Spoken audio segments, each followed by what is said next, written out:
The Hague. It was the closing of one of Europe's most shameful chapters of atrocity and bloodletting since World War II. With applause inside and outside the courtroom at the International Criminal Tribunal for the former Yugoslavia, General Ratko Mladic, the former Bosnian Serb commander, was sentenced to life imprisonment on Wednesday for genocide, crimes against humanity and war crimes. It was the last major item of business for the tribunal in The Hague before it wound down, a full quarter-century after many of the crimes on its docket were committed. From 1992 to 1995, the tribunal found, Mr. Mladic, 75, was the chief military organizer of the campaign to drive Muslims, Croats and other non-Serbs off their lands to cleave a new homogeneous statelet for Bosnian Serbs.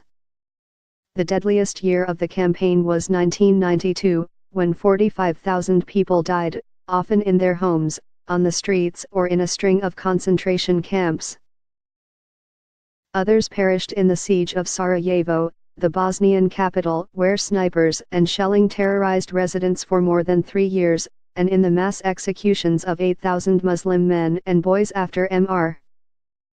Mladic's forces overran the United Nations protected enclave of Srebrenica.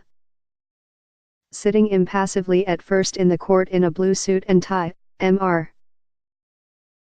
Mladic seemed much smaller than the burly commander in fatigues who had often appeared before the news media occasionally during the war to defend himself and his forces.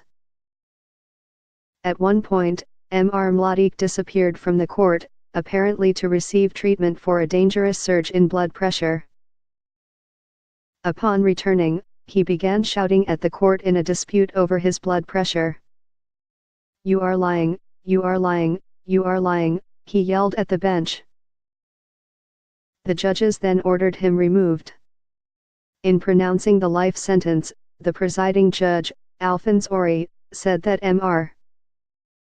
Mladic's crimes rank among the most heinous known to humankind.